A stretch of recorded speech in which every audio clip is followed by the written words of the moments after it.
Hey y'all, welcome to the very last episode of the first session of Candid Kick It's. I am here with my god sister, Iyana. Hey guys. Iyana, so I just have to say y'all, before we get into our topic, Iyana is a real one. She's the realest one because she really helped me pull all of this together, y'all, from literally picking the paint color, painting the walls, picking out the chairs. I'm calling her Yana, do you think this is okay? She helping me pick out stuff.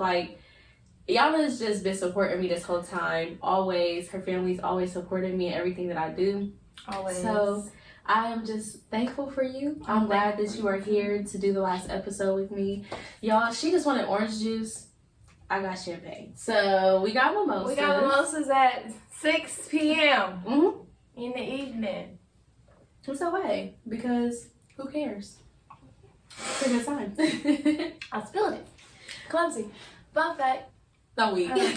Okay, so Iyana and I have been friends since the 6th grade. Technically, yeah. We've been friends since the 6th grade. So I used to go to this charter school, Chase, and I ended up switching to KIPP, which is where my best friend went.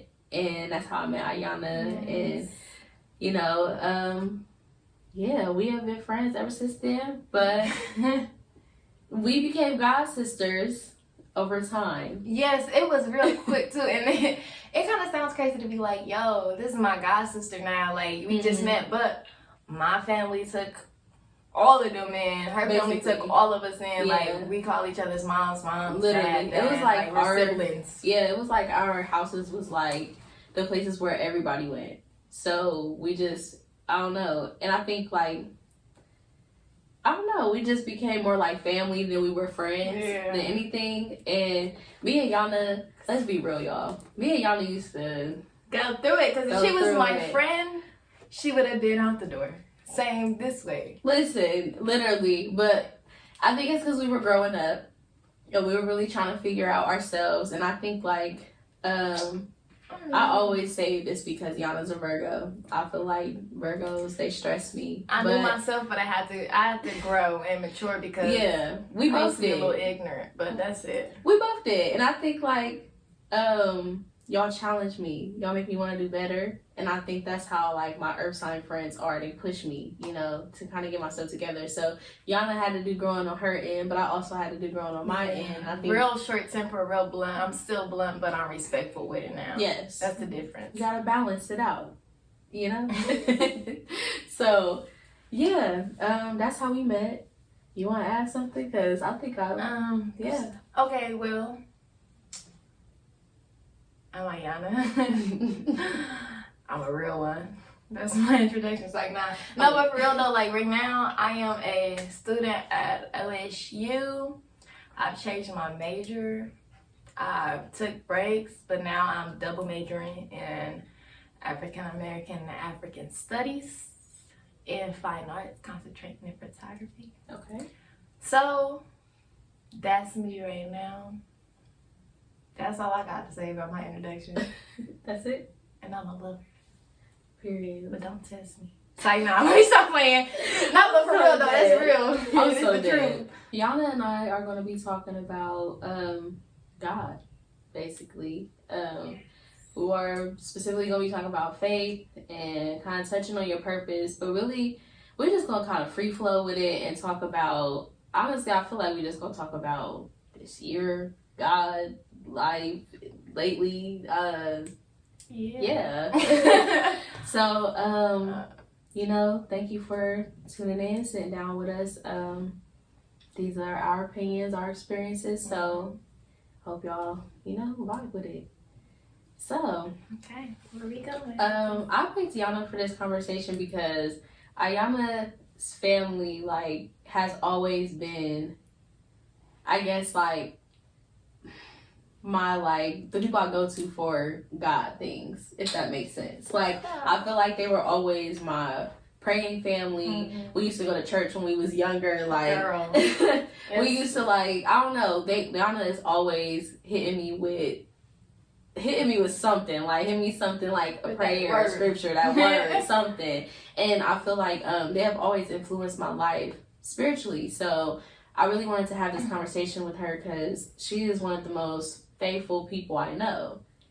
And I guess like we could just start with like how was God introduced to you? Like what was your introduction to at the moment of conception? My parents decided to have me. Honestly, like no, but for real, like I can't say like I remember introduction because it was always instilled in me. Faith was always like there. Like I was the kid. We went to church on Sundays in the morning, in the evening. We had dance practice for church, choir practice for church. We had to come early because my mom was the Sunday school teacher. Yep. We had mime practice. I was out here being a mime. I was killing it for the Lord. Like, it was there. Like, our whole family is, like, very faith-filled and centered. Like, God has always been in the picture. There's not a moment he hasn't been in the picture for us. Like, so just from jump, it was like, okay, here's God. Yeah, and it just kind of, did it ever feel like, it never felt forced? It always felt natural? Like, it just felt like it was a part of your life, a part of who you were? It felt part of my life, but of course, there's been times where I've questioned it. Like, you question God. I've questioned God. I questioned faith multiple times. So we going there early. Like, you go through stuff. Like, listen. You do. And if anybody ever tells you that it's not okay to question your faith, like, don't listen to them because you're going to go through that. We're humans. Yeah. At the end of the day. So it's been times where it's wavered, but at the end of the day, in the midst of all the deaths I've been through, which in the midst of everything I've been through, in the midst of any trial, any tribulation, like with the hardships that I've been through, the setbacks, like at the end of the day, God's been there and he kept me the whole entire time, no matter what I was going through. So I was definitely going to go back to it. It's times where I fought that too, like, because I'm like, okay, God, like, I know you're there. I know you have a purpose. I know you have a plan, but like, I want to step back. Right. And honestly, it's being hard-headed. And it really doesn't get you anywhere, but you go through those phases. But at the end of the day, one thing he did keep me is with him, and he's always been there. So it made it, I don't want to say easier, because it's not an easy journey at all. But it's made it, you were more willing to trust. Yeah, like I have my trust in God. Like, my trust is with him because I know at the end of the day, I'm going to be good because of him. Okay. So y'all, this is crazy because I literally I realized that I was in a complete opposite space than Iyana was. Like, I realized that I had trust issues when I decided that I was going to trust God with my life. Like, I really realized that I struggle with letting go. I had control issues. Like, I feel like I really struggle with just going with God's plan.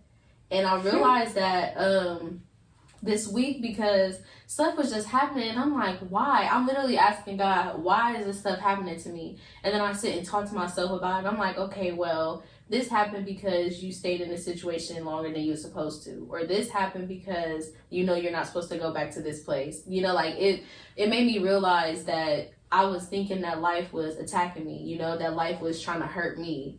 And in turn, life was really like helping me, looking out for me. And I think like for a long time, I realized for a long time I've been mad at God. Yeah. Like, I've been really mad at God since I transferred home from Clark. And I think it really reminded me of my relationship with my dad, like where I felt like I had a lot of anger built up towards him to the point where I couldn't feel any like sadness or empathy towards my dad because I felt like, no, I was angry. So when me and him finally talked, I realized, that I was hurting myself because I was being angry instead of just facing the feelings, like I'm mad at God because my life isn't how I thought it was supposed to be. But I feel like the initial issue is that we always expect life to go a certain way, how we want it. And it's not. Yeah. It has nothing to do with us. Yeah, and I realized that that's ego. You know, that's real life, like, the flesh. Mm-hmm. Like, that's you as a person wanting to do what you want to do. When you know, like, for me, I feel like God is in all of us. I feel like we are all extensions of God. And I feel like we are all divine beings. And you know that, you know what your higher self will like. You know what the God-like self, your God-like self is supposed to be doing. You know what I mean? And so when you're kind of holding yourself back and doing, how I explained it earlier is like, if you on level 10 and you still doing level 1 shit, it's like, how are you going to move forward? How are you going to get off of level 10 if you still stuck on level 1 behaviors, you know, like still playing like you on level 1. So yeah, so it made me realize that, like, I was mad at God, but I really was mad at me. Mm-hmm. Like, I was mad at God and I was hurting myself because of that. And I was putting myself through so much stuff, going through depression, anxiety, losing relationships, friendships, all types of stuff, like hating myself, hating my life, because I'm mad, because I want to be rebellious and disobedient. Girl, hard-headed. Listen, no, because for real, when you go and you want to be a rebel, and it's plenty of times that I've went there and I've been a rebel and I went against what God had for me. Like, I very much so can see the plan that He has for me. I can see the purpose that I have. I'm a psychic, y'all. Girl, she's psychic, but I am intuitive. But because she be. Listen, Iyana, whenever I'm really down and out, Iyana's always having visions, bro. I swear. She be like, I promise your future's gonna be so bright. I promise. I wish you could see it. Like, she be having premonitions. I know it, because she talking about I'm hyping her. She be hyping me with the powers. So, but for real though, like, that comes with the intuitive side with me. Mm-hmm. It does, but I don't know what the fuck I'm saying. Oh. But back to it, like, when it comes down to it, like, a lot of times we don't want to listen to God. Mm-hmm. And the analogy I often use is like, when we don't want to listen to our parents. Like, a lot of times our parents do know what's best for us. The difference is, all the time, God knows what's best for us. So, even if we know, like, this is the route I should be taking, because we're human, we're going to do what we want to do. Regardless if, you know, this might not have a good outcome, but you're gonna do it. So free will. Yeah, free will. Mm-hmm. So you being hard-headed just digs you in a hole, like, something relatable, just real simple, because my life is really crazy for real. So I'm gonna just go with this example. Okay, so when it comes to being in a relationship or talking to somebody, I only ever seriously talked to 4 people, but for 3 of them, I got a sign from jump to not talk to them. Like, immediately, and I knew it was that, but I was like, I want to do what I want. Right. I want him. I want to do what I want. And they all failed.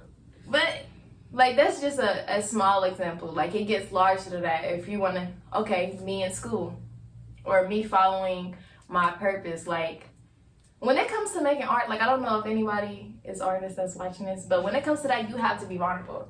And, like, I'm getting to the point to where I'm openly vulnerable, which vulnerability is not weakness, it's strength. So that held me back for a long time, and I'm finally like, okay, do this, release it, because I got stuff that I've never showed anybody. She's seen more than most people, and she didn't see that much. So I'm getting there. Yeah, working on it. You have to listen, and plus, until you listen, you're holding yourself back. Yeah. Simple as that. I agree, because it's like you're really fighting the natural flow, and this is so crazy. So my mom, I think I talked about this in another episode actually. My mom had me and my friends sit down and watch a TD Jakes interview, and he talked about how, like, life goes in a rhythm. You know, God goes in a rhythm, and if you can miss the beat, he's like, if you miss the beat, you missed it, but it's gonna come back around. It's just you got to get back in rhythm, in God's rhythm, basically. Yeah, for sure. Because you kind of fell off and had your own. Now you kind of got to get back in it. And I think when we go off and do our own things, and I explained this to someone else, I think that, like, God has a divine plan for us, right? Like, he knows what you're going to do. But he also knows that we have free will. And he understands that we're people. And so he also knows that you could potentially go another way. And so I think that's like, you know, God always knows that you have the option to choose something else. And so that's how he always knows your plan, because he's already ahead of you. Exactly. And so I think for me, the thing that used to make me so mad about God is that everything I wanted, I used to always think it was good for me. I always used to think I knew better than God, y'all. Like, I always used to think I was smarter. I'm always trying to, like, you know, I'm trying to finesse the situation. I'm like, you know what? I got the sign. I know that it's not going to work. But you know what? Maybe if I try this time, and I flip it, I change it, I could beat it. And God is always like, girl, I already know what you're about to do. I already know how this is about to go. Like, and I think it used to frustrate me that I felt like everything I wanted, God was just like, no. But I realized that a lot of the things I wanted, again, was pleasing my ego. It wasn't good. It wasn't for my spirit. It's like, I feel like better things are coming, you know? And I think we are impatient. Oh, very. And it's this quote. It says the ego is impatient because it knows that its time is limited. But the spirit is patient because it knows its time is timeless. And I like think about that all the time, how whenever I feel eager, anxious, and I'm like trying to rush to do stuff, I know that that's like me, you know, feeling like I don't have control. I feel like I'm losing control, and kind of trying to check myself and realizing now, like, let me flow with it. Yeah, you have to surrender. Let me flow with it. You have to surrender. And like, that's coming from a control issues, y'all. She talking about surrender. You have to. And like, you know, I really might be more controlling to you. Well, my past self. My current self is working on it. I've grown a lot in like the last couple months. Listen. Thank God for an We've all trip. grown. We've all grown in the last few years. Listen, and I heard you. Self-growth is continuous. Like, you have to keep doing it. But like, when it comes with that faith walk, like, it's the same thing. Like, you have to keep going, because you can have a real high from your faith, and something's gonna happen, and it'll just fall back. That's crazy that you said that. It's so crazy because Iyana be saying stuff that really be like hitting me, like really be hitting me. So that just kind of touched me, because when I was doing Forex, which I'm no longer doing Forex, but when I was doing Forex, I was feeling real good about myself. You know, I was feeling real like energized up. Things were happening. Everything felt like, I don't know, like life was looking up. And then when I stopped doing it, that it kind of went away, like those reminders, those incentives. I stopped, you know, affirming myself. I stopped doing certain things. I stopped working out and eating right, all that stuff. And I feel like it was like I was getting, and then things kind of started not to fall apart, but things weren't moving as fast as they were. Like, I wasn't getting signs, and abundance wasn't, you know, flowing. So it just was like, I feel that high, you know, getting a high from faith. And then I also want to say that, because Iyana had touched on surrendering, she had said to me that it's not even just surrendering to God, it's surrendering to yourself. That really hit me. That one really hit me, because like, what I realized is that I always say that I am a spiritual being inhabiting an earthly vessel, having an earthly experience. And I feel like I'm an extension of God, like I'm a living expression of God. And I feel like God is within us. And like, we are God, God is us. Like, I feel like that's what it is. And because I was going through this phase of fighting God, I was fighting myself, you know, and I was fighting the God in me. Like, I wasn't ready to embrace the God in me, because I feel like we all have the ability to be God-like beings, in a sense of like we have our, you know, our higher selves. We have our higher selves and our lower selves. There's like certain things that, you know, that align with the person you want to be, and versus things that don't align. And so I think that for a long time I was really fighting myself, because I knew that I had to go through some trials and tribulations to really get back to me. You know, I felt like I was so far gone. I have been, you know, so angry and hurting myself and stressing myself out and going through all these things for so long that the anger that I felt towards God felt normal. Like, And I was working with spirituality and, you know, healing myself and healing my wounds, but not really addressing the deeply rooted issue, like, that I just really was so hard-headed. That just made me think. Just, like, not to cut you off, but, like, that's when, like, you say healing, and so, like, you have to talk to God. Like, going back to earlier, you angry at God, you have to express and talk to him about your anger and why you're angry. You have to express to him every emotion that you have. Because I got the nerve to be stubborn. Like, I got and you can't be stubborn when it comes to God. Because I definitely had to talk with my mentor, and she was like, I told her, I said, I'm mad at God. She said, well, did you tell him? I said, no, but he knows. And, you know, I'm sitting here like, she like, well, of course he knows, but you need to tell him. And that kind of that really shifted my thoughts about the situation. Like, you know, I ain't never said nothing. And at the end of the day, you have to acknowledge those things. You have to acknowledge when you hurt yourself, when you're hurting other people. You have to be accountable. You have to hold yourself accountable. And I feel like, you know, I never say like,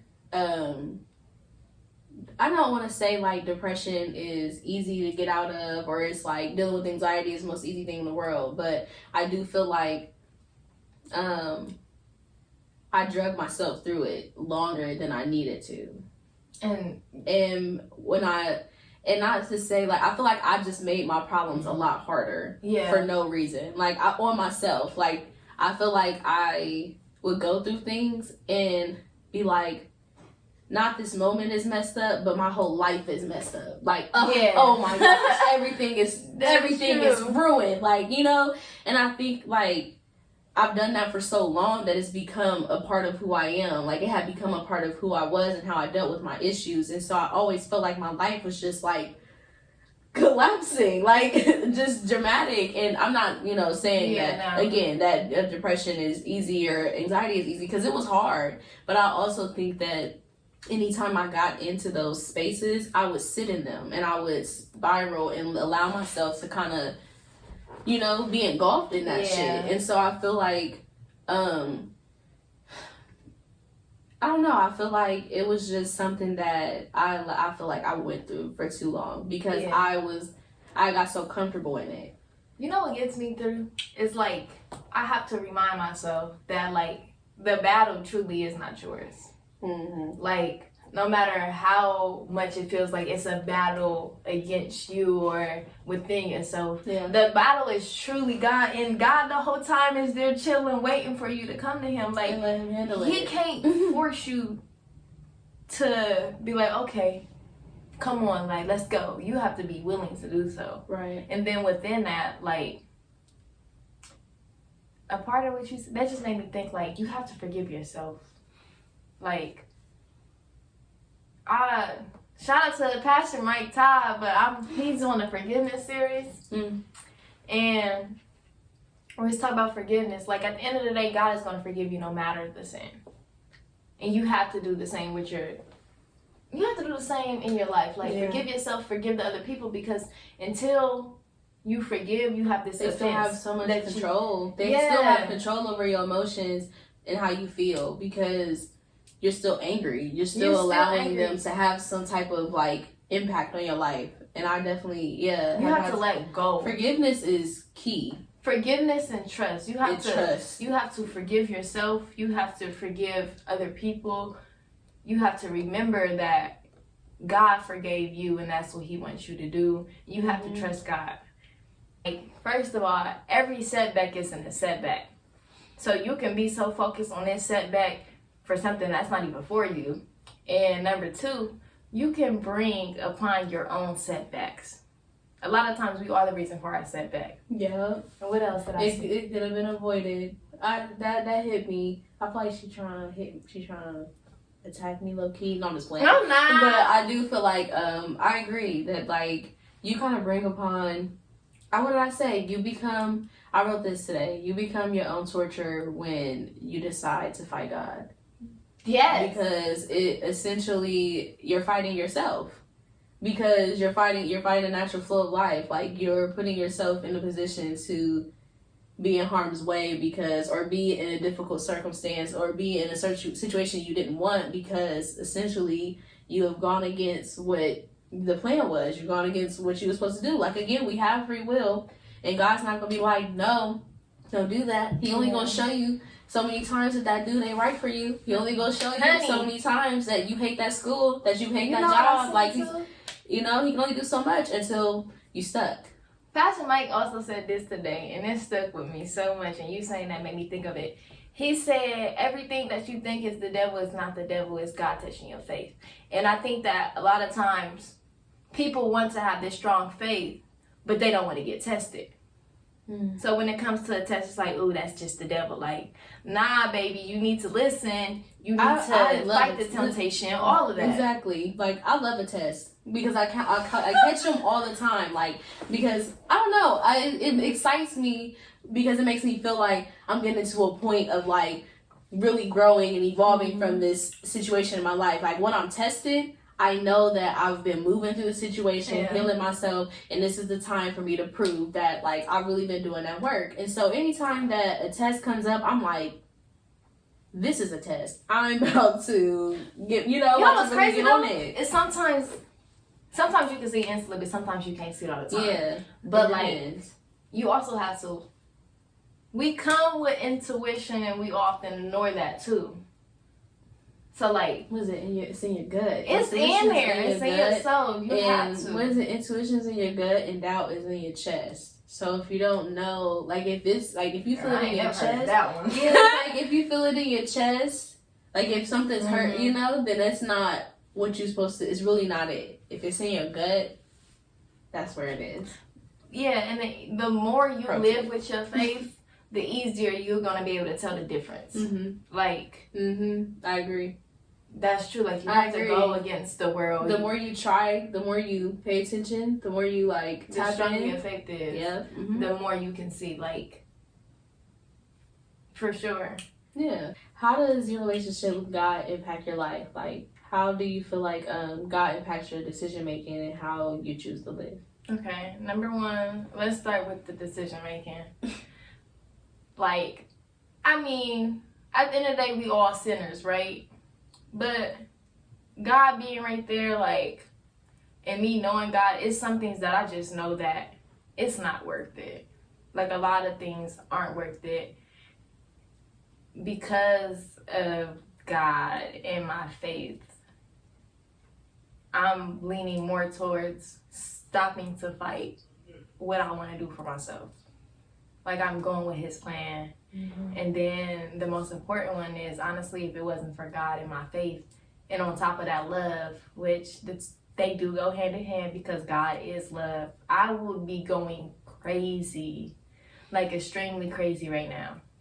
Like, the amount of things that I've been through. Like, if I just was to explain the things that I've been through in the last 2 years, not even including my whole life, people be like, oh my gosh, wow. Like, if I was, like, the amount of people told me, if I was you, I would go crazy. Which, if it wasn't for God, faith, and love, I would go crazy. Too, like, some examples, because, like, I believe that, like, you need to have examples. If it wasn't for my trust in God's plan and the grace that he has and my love for my sister, I wouldn't be okay with her not being here. But because of that, if that's the only way that she could be healed and happy, I'm here for it. When it comes to people that come in my life that I really care about or that I love, I just want the best for them regardless if it includes me or not. And maybe that was a person that was supposed to only be there for a moment, because everybody's not supposed to stay forever. Like, just all of that together, it gets me there. Like, faith gets me through every day. Love gets me through every day. Like, it brings me peace when I don't have it. It brings me joy when I'm in the midst of hell, because everybody has those days. Oh my gosh!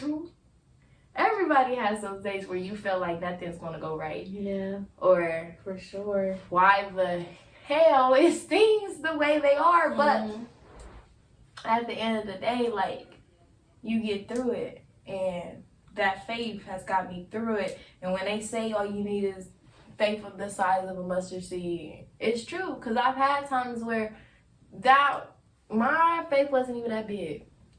You know, you have days, but just being reminded of the constant fact that he's right there and he has never let me go, that is that. Yeah. Like, for me, I feel like God has never, I guess religion and like church and God and all that has never really been like a big thing in my intermediate family, like my personal family. We went to church when I was younger, but I was a kid. Like, I was the kid that used to go to sleep in church. Like, I was never like really attentive. Like, I was just that kid. And so I really didn't have, I guess, a close relationship with God. And when I was in middle school, I kind of started going through these different changes, and I was shifting, and I felt like the stuff that I was going through, you know, if there was a God, I wouldn't be going through stuff like this, you know? And so my faith has always been rocky, because even though I say like this period of my life lasted about, since I was 19 to now, 19 to 22, I've been mad at God. But when I was 12, all the way up until I was about 16, 17, I also was fighting God. So I've always had this like battle, this internal battle. And so I, of course, you know, had influences in my life, because my mom was really, she wasn't really religious, but she grew up in the church, so she was religious. And, you know, I had people in my life that believed in God and had all these good things to say. But for me, it was always really difficult to develop this relationship.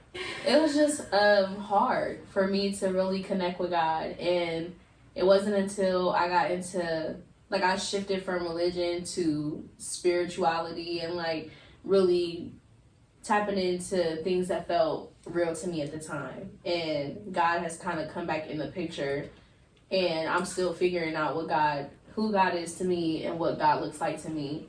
But I think that I feel like even though I fought God and I always had this like anger, you know, God always carried me. Even though I was mad at him, he never walked away. And so I feel like, you know, I'm coping with it. I'm coping with it, because it's really hard to realize that you are your problem. Like, in anything. Hey, it's really hard. Say that one more time really for the people in the back. That you are the person that has been holding you back this whole time. Like, I found every other person to blame.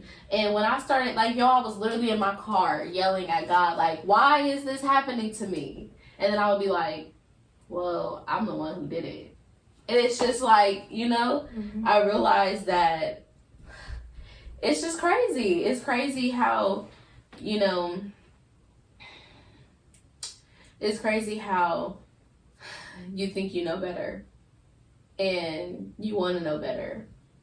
But ultimately, it's like, you do have to come to a point where I feel like life is so much bigger than what we even know.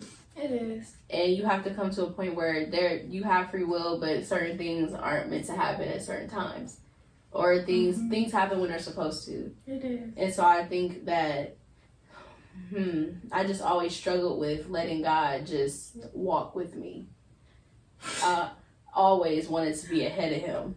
Always wanted to be like ahead of the game. He been ahead since before you were. Since before I was even a thought. You made me think of 3 things.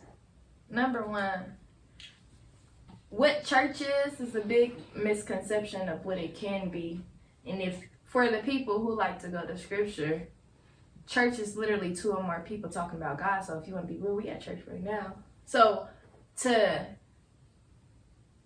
think that like I have to be in this church every single last day or go this route in order to say I believe in God or I walk that walk, that's not it.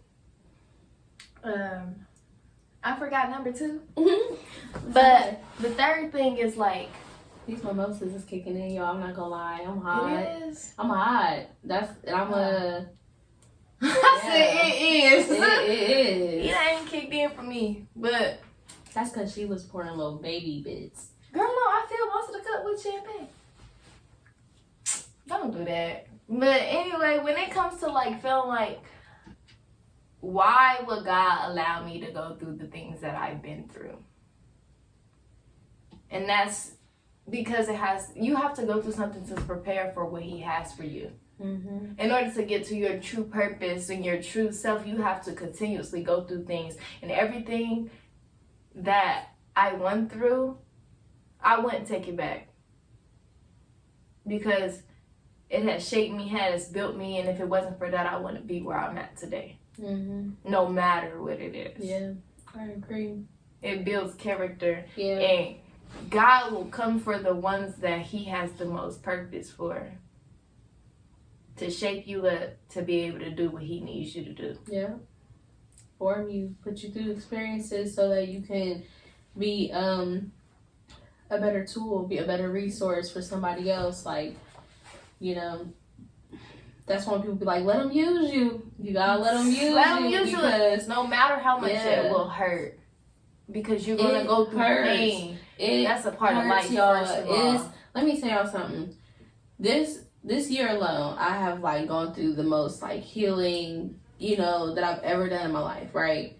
But this has been the hardest year I feel like I've ever had. Like as far as like dealing with my emotions, there was times I'm literally on my floor in a ball crying. I'm like in the shower like, God, I'm stressed. Like no shower cries hit different. You be like just going through it, like really just going through some like just feeling it, and it is hard. But when you come out, y'all, it's literally like the whole butterfly situation, caterpillar. You know, you in the cocoon, you don't even know. Then when you come out, it's literally a transformation every time. You are like at a new level every time, and I feel like it's painful as hell. Yeah, God will not put you through anything that you cannot bear. And if you are questioning that, did you wake up the next day alive? That is very true. That is one thing. Like I used to do like my little gratitude list, and I used to always put, God, I'm thankful, Spirit, for my bed.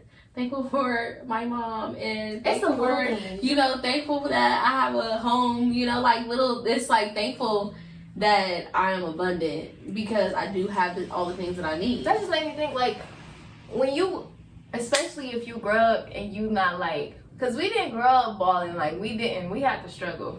We wasn't balling either. So like when you grow up like that, which is one of the reasons why I'm grateful for that, like you find joy in the little things. And then you have I don't want to say you don't have no choice, but that's when you like really get to love.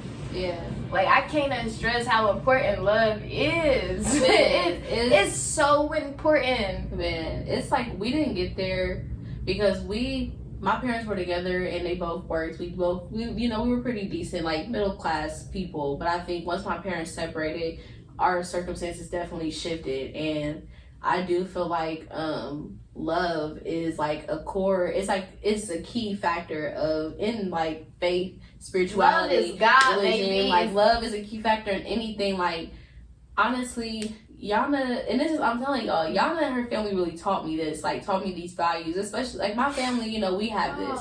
But I think that this was not the first time, but it was the first time that I really felt like I was accepted in a different way. And so I feel like so when Iyana's sister passed away, it was very like hard for me because I had never experienced anything like that before in my life. And we experienced it so many times in my family. I've never gone through that, and I'm also like I'm somebody I struggle with. I had a fear of death. I was struggling in my relationship with God, like you know, having all these doubts and these feelings and feeling like life was unfair, and you know, I was just really going through it. And I think like I read All About Love. I always talk about this book, All About Love by Bell Hooks, and she has a chapter about death where she talks about how, you know, when we pass, we're no longer in the body, but the spirit is still alive. And the spirit may no longer have been able to be here. Maybe it was needed somewhere else. And I think it shifted my perspective of life and death, period. Like, that we continue on because our spirits are always needed in different, you know, periods and points of time.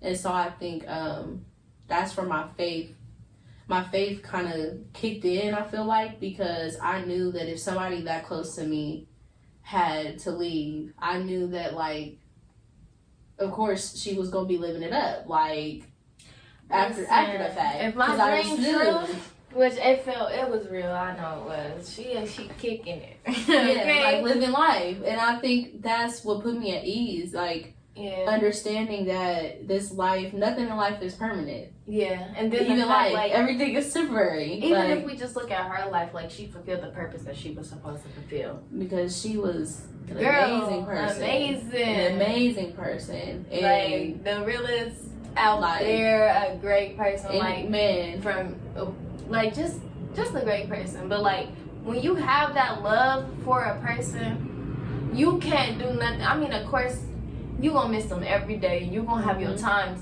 and never. That just made me think. Never tell somebody. Don't never let anyone tell you how to grieve. Okay. It's gonna come back to you every once in a while. It will come to you every day. It's gonna come when it wants to come. Right. So you just have to allow yourself to go through the emotions, and that's with any emotion. You have to feel it. But the love that I have just brings me at peace. It makes me happy for her that she doesn't have to go through what she has to go through. Yeah. And that's with anybody. That's with my cousins. That's with my grandma. That's with other family members. That's with friends. Like, you just... The love. It's like the love. You know that... You understand that life here... Like, sometimes people who are like getting ready to pass, their life isn't necessarily all of what it could be. You know, and sometimes things are, like, circumstances are difficult, and you don't want to be, like, for me, I felt like I couldn't selfishly want, you know, the people that had passed away in my life to be here when they were going through pain and they were experiencing, like, you know, things that I would never know or understand while they were here. And so that's why that love piece really made it easy, like, not easier, but it made it, like, easier for me to accept the fact that, you know, people are going to be born, people are going to pass away, and things that happens, but the love is still there. The memories are still there. Like, you still knew that person. And so, yes, it's sad, but it's like, it's a part of life. And at the end of the day, everybody has their time where they have to go, like they do, and you have to, it's like, it's a negative stigma towards death. Mm-hmm.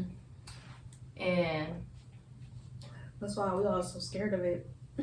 Honestly, I don't think that it should be. Yeah, I don't either. Like, when it comes to death, it's like, what the heck? But what made me accept it too is, like, I stopped being selfish when it came to that. And after all the deaths that happened in my life, which is a lot, it didn't happen until my grandma passed away where I stopped being selfish with it. And I mean, even before that, like, because of the love, I was happy that they didn't have to, you know, go through worldly struggles. Mm-hmm. But it's still like, that is the moment, and that brought me peace. Yeah. You know what I'm saying? But like, let's change the subject kind of, but like, even with love, because of love, I'm able to forgive. I don't care what nobody has ever done bad to me or anything. Mm-hmm. I don't care about the separate journeys. I don't care about the splitting up. Well, I do care. Let me say I don't care, but what I'm saying is I'm okay with it because I do love them. Mm-hmm. Yeah, like, I am like I said it in the intro, but I really am a lover. Like, and I love unconditionally.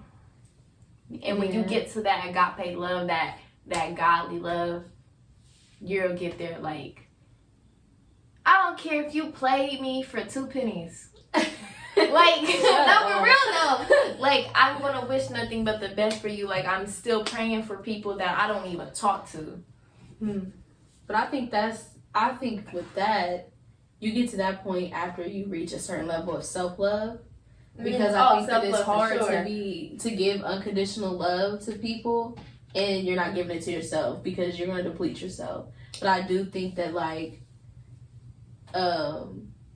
loving unconditional love, it's hard. I'm not there. I'm gonna be very honest. I'm getting there, and I feel like I notice myself getting there when I like start doing things and I'm not thinking about the outcome, or I'm doing stuff and not really concerned about somebody returning the favor, or kind of like putting myself out there and being my true self, showing up as me, loving people for who they are, etc. Mm-hmm. But I feel like it is still sometimes where I catch myself like I catch myself feeling away, or I catch myself like, you know, taking things to heart personally, really feeling like, you know, I be feeling personally attacked, y'all. So I'm really working on not letting people control my emotions so much and getting so like overwhelmed when people are like acting crazy. Essentially, it's crazy to me.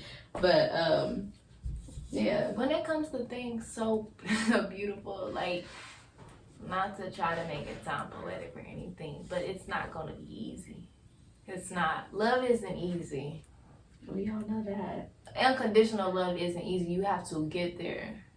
And the only reason why I'm there is because of the faith that I have. And that's just that for real, honestly. Like, you have to get there. Like, it's hard.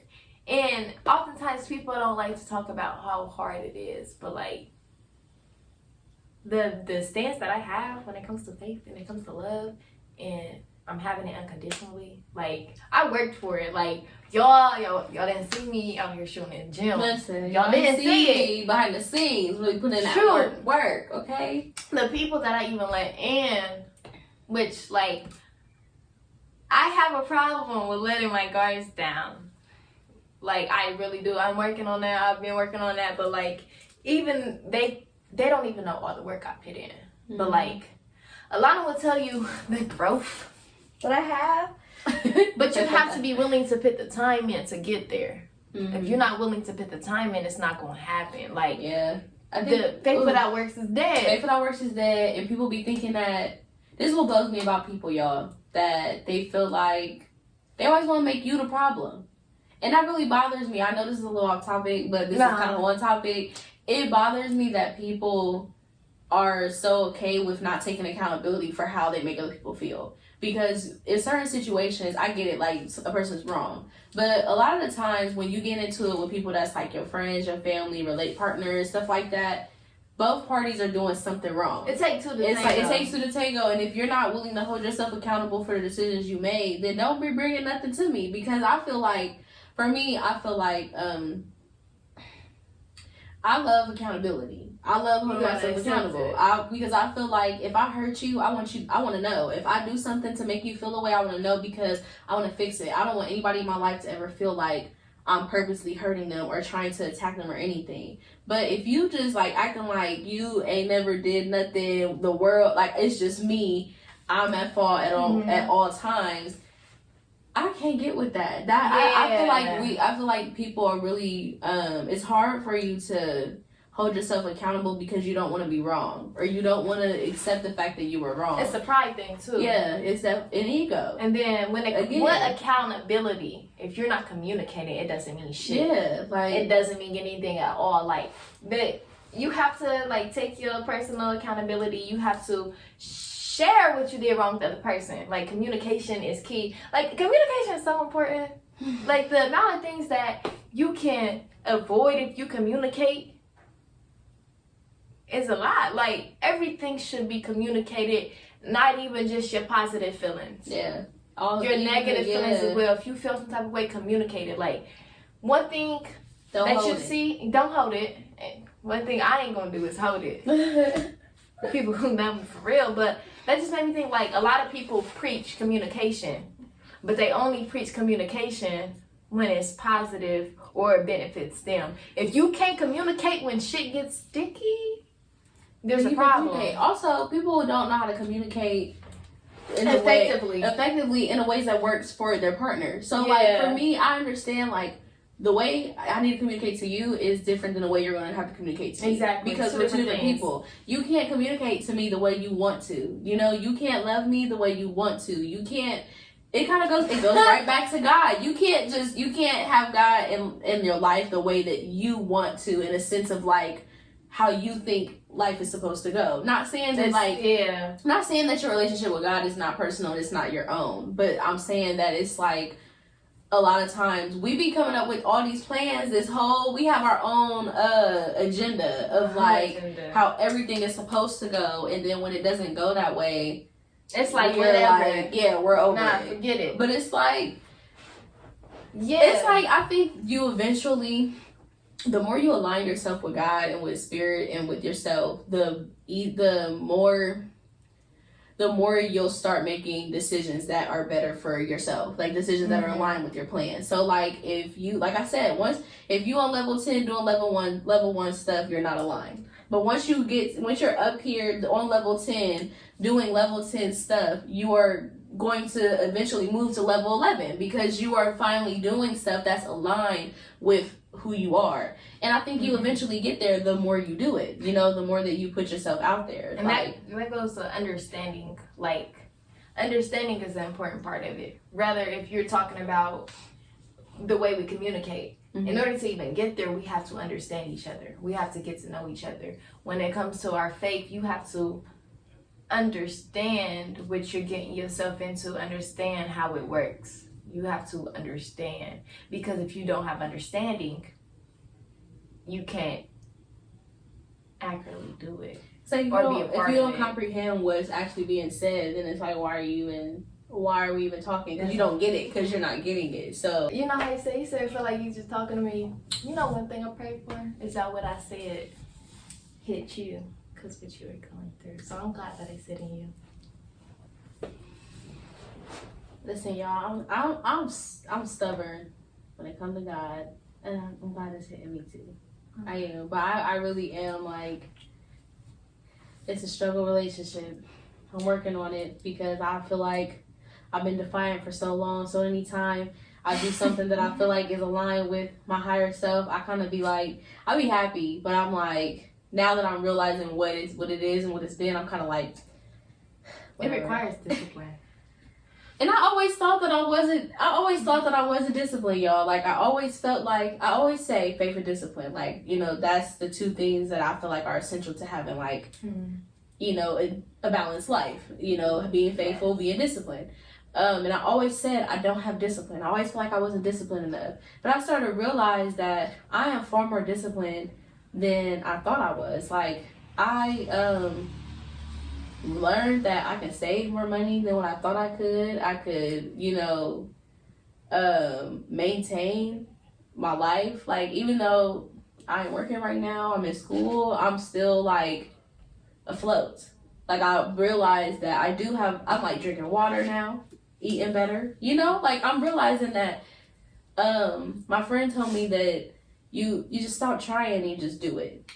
And I did see this one thing that said, like, you eventually stop trying to be the person, you just show up as them. And I think that I'm getting into this point of just, like, showing up and being disciplined in that. So I do think, like, it's a mental thing. It's really a mental thing, because you mentally block yourself a lot of times when you want to be disciplined in something. And so I think, like, once you get over that hump, it flows. It does. Yeah. So we kind of just like we went everywhere. Yeah, we went everywhere. But to kind of bring it back to our topics, so how did you go about finding your purpose? Because we was only talking about faith and purpose, y'all. But we didn't talk about God and life and everything other stuff. How did you find your purpose? How did I find my purpose? And like, yeah, go ahead. Just find your purpose. From jump, I was always a extremely creative person. And, well, if we're talking about one sector. Well, first of all, you have different purposes.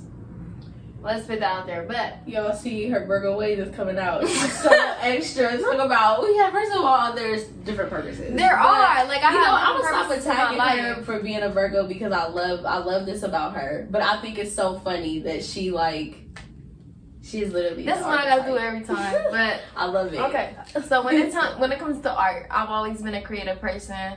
I've always been the one when it comes to like, let's make this assignments. I'm gonna go above and beyond. When it comes to art, that was for a long time. That was the only way that I was able to become vulnerable. And when I actually like was like, yo, look at this. People was like, wow, that's amazing. So I'm like, okay, like this is a talent that I have, naturally God-given talent, so I need to go with it. And then if I go to my other major, African Studies, I've always been passionate about Black people. Say Black people. What we go through of all African diasporas, and I always wanted to change. So me educating myself on it, why would I not share it and try to advance us as a people? Mm-hmm. And intertwining the two, a lot of times art is a movement, you know what I'm saying? Like, involve yourself in that movement, yeah. So with the two comes together, I was like, okay, purpose. And I constantly got confirmations that was my purpose. I fought it. I did. Because it's scary stepping into it. It is scary. It's scary to literally to stand in your purpose and have faith that it's going to work out. You just gotta. Oh, it's scary because it's like you're literally betting. Yes, you're like trusting God, but you're betting on yourself. Yo, so you like taking that you're risk, betting on yourself into the water. You can do it. You know, like girl, just hopeful. You're so hopeful. So like, I got confirmations plenty of times, like so many times, and I'm still like, oh no, like I know God, you want this to happen, but I'm not ready. And that's the problem. Like a lot of times we say we're not ready, but if we wasn't ready, it wouldn't be right there. You know what I'm saying? Right. So like, that was that. Out. Like, I have and one thing that I also have a purpose for, that like for a long time I didn't like it.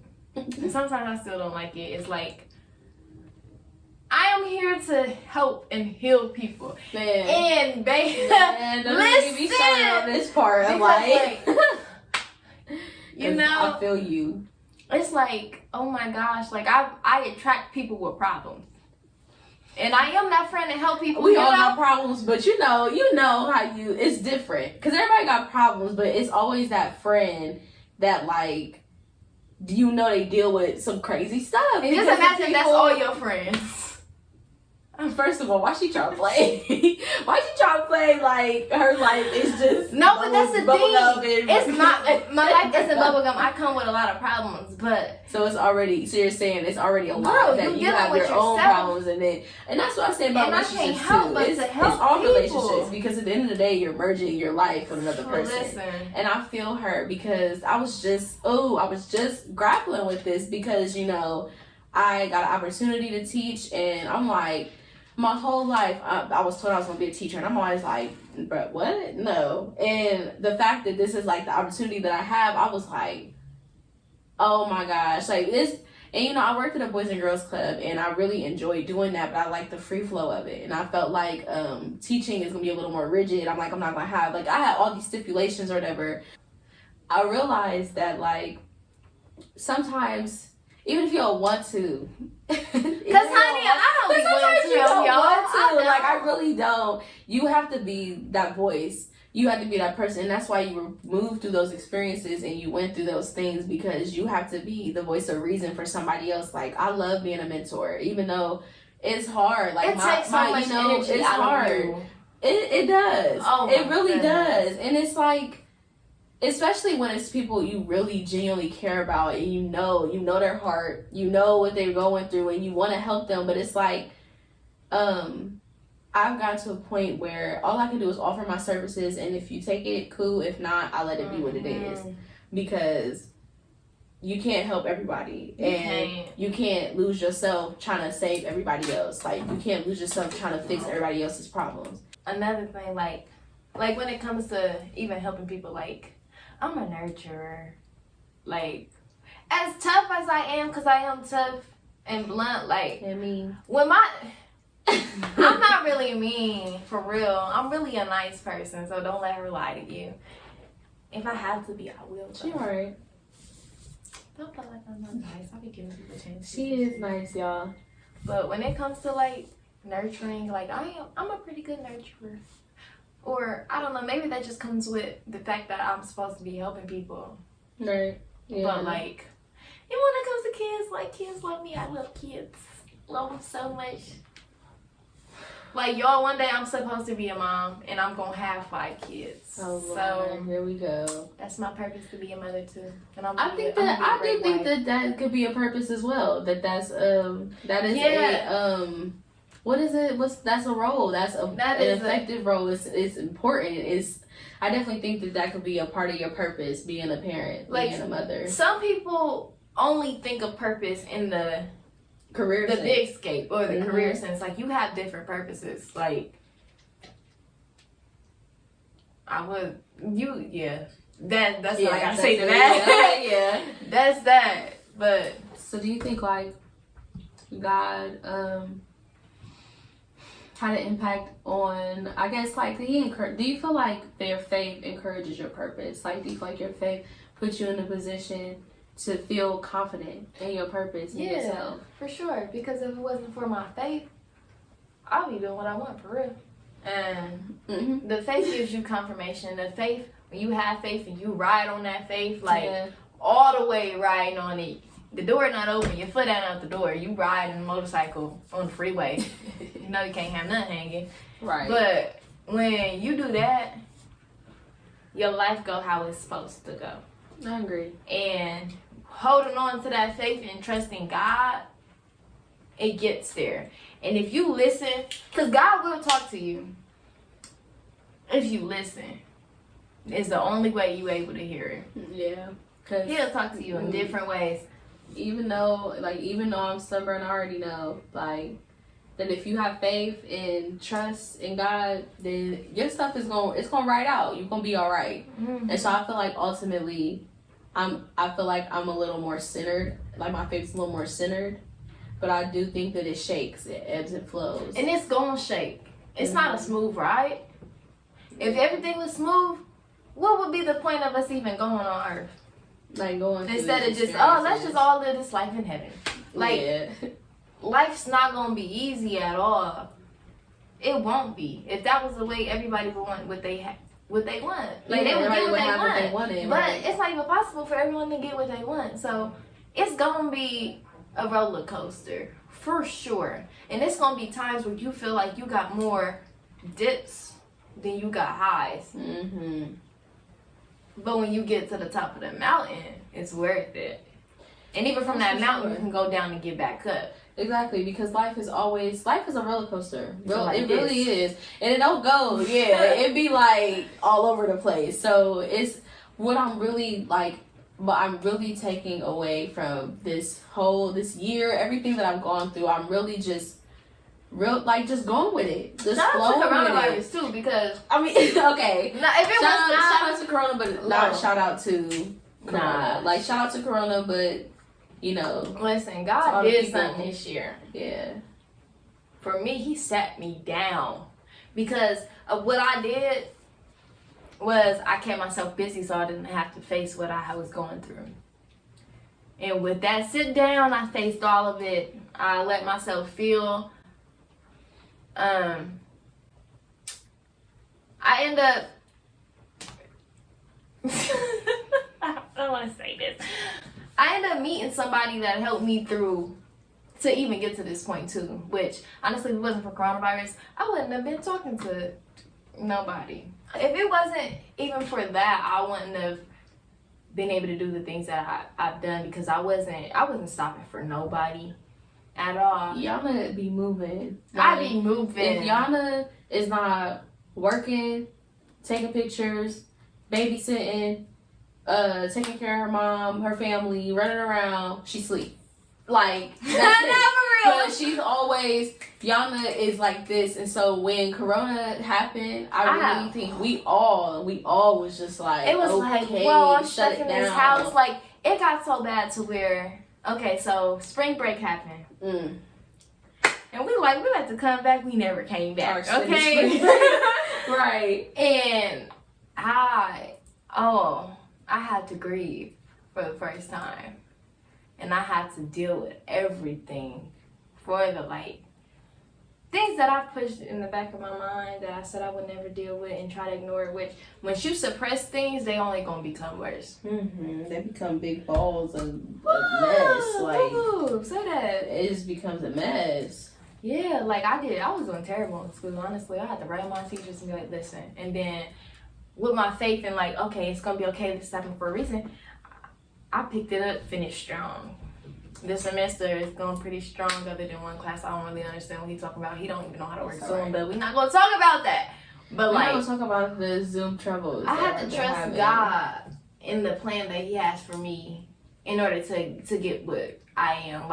The amount of growth that coronavirus and being at home allows it to happen. Yeah, so shout out to God for letting that ride out. I will say, to anybody who may have lost somebody or been affected by corona, I was personally affected by corona, so you definitely, we're not saying that it's good that people was affected by corona. Yeah, it's not good. The disease is not good. That the break, the opportunity to take a break was definitely needed.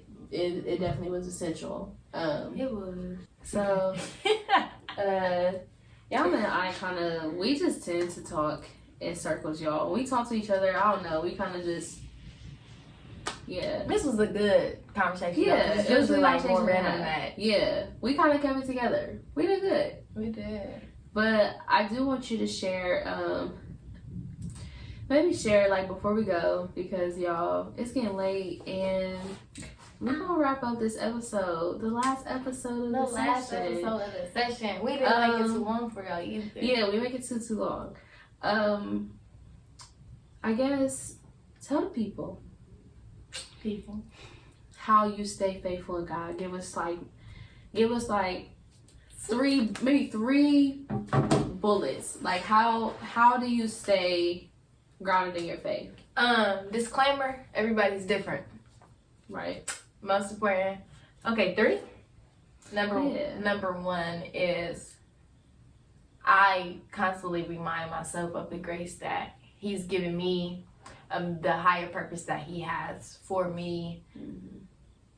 I have to remind myself that he is in control, and I have to give it up to him. That sounds like a lot, but that is bullet point number 1. God's grace. Yeah. Number 2 is you have to talk to God. And what I realize is the more I talk to God, you have different seasons of your life, whatever. But in those seasons where I talk to him more, that's when it's easier for me to be faithful. And that's being 100% transparent with him. Although he automatically knows, talking to him is important. Because until you come to him, you won't be able to fully receive him. The third one is what helps me is loving unconditionally. And that might sound girl, you don't make sense, but letting I can't into your life. Yeah, I can't stress it enough. God is love. Letting love into your heart, into your life. Because we are so, a lot of people are so set on love not being for them. And love, and even me, I have my moments where I'm I'm gonna be single for the rest of my life. I'm not getting married. I'm not gonna have a partner, anything, and that's fine. But not even just in a romantic sense, but letting love in your life, the people around you, your family, your friends, your community, letting that love penetrate you. And when you let love enter, because it is God, you're allowing God to enter and use you. And when it comes to love, first of all, anything negative cannot come from love. Anything that's negative comes from different emotions. You can be in a relationship of love, but that envy comes from somewhere else. Love is beautiful. It's great. It's other things make love not be great. There's other things that come into play, and it's still not the love itself that's not. Yeah, great. It's not love itself. It's the circumstances around the love. So I don't know if Iyana was done sharing her 3, but I'll share. I guess I'll share mine for the people like me that are a little skeptical. We have our doubts. But it's not unwavering right now. It's heavy and flowing. For me, I think that it was really important for me to step out on my own. I don't think that I would recommend dragging yourself through the mud and putting yourself through a whole bunch of crazy shit. But I do recommend that you do your own research and you figure out what God means to you. Because I think that was important to my relationship, that was essential to my relationship with God being successful. Really understanding and still figuring out who God is to me and, you know, finding the God in me. I also recommend, like Iyana said, staying grounded in your faith requires you to love yourself and really trust yourself, and trust that you can make the right decisions, that you're making decisions that your higher self wants you to make, your best self will want you to make. So having faith that you can do anything that you really want to do.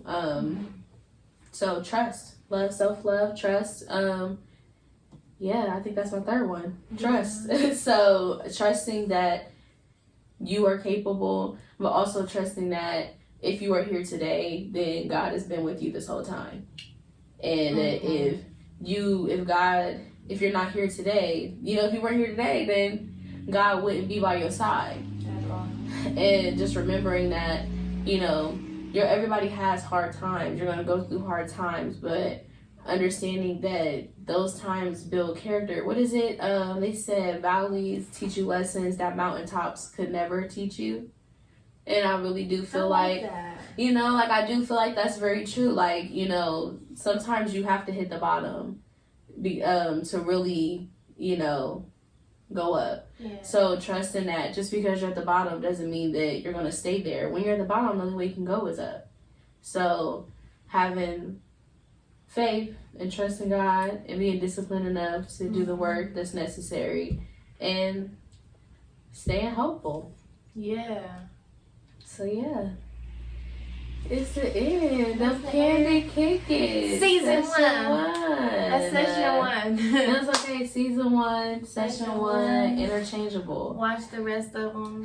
Y'all, I just have to say that I'm thankful. Thank you for everybody that has supported the show, that has watched it, that shared it with a friend, that has, so, you know, anything that has been done, and all the guests, my artists, for the work that's here. You know, thank you for contributing to this. This is a project that's been in the works for a long time. And this is really a big deal for me because I'm very, like I said, throughout the session, I have been dealing with a lot of like personal development, a lot of transitions, growth, experiences that have really, you know, kind of, I don't know, shaped me. And I feel like Candid Kickers was just really essential to my growth. And I am so thankful that y'all were here for this process. And there will be a session 2. So coming to YouTube, Spotify, and Apple Music. Oh my gosh, very, very soon. So if you have watched this, if you have watched all this, if you have made it to this point, please leave a review on Apple Podcasts, on Spotify. Leave some comments, share with your friends on the links on YouTube. Follow the page at poetic.candid on Instagram. Spelled correctly. POETIC.CANDIDS. Boom. Make sure you share with your friends. Yeah, like, I'm just thankful. I'm thankful to be here, and I'll see y'all next time.